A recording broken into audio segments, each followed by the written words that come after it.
Welcome to the channel. Today I will show you how to comment GIFs on your Instagram.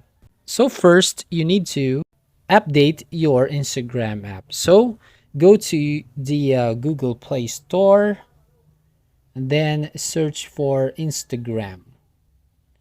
As you can see on your screen. Now, when the update button shows up, tap on update. And once you've done, tap on open. Now here's the updated Instagram app.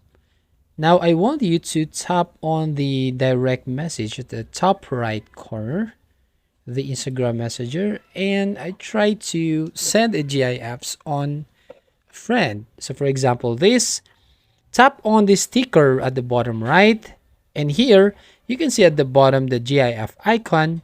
So you just tap on there, just like this. Now you will choose what the GIFs do you want to comment. So that's it. If you find this helpful, don't forget to subscribe and ring the bell icon to notify you for the next video.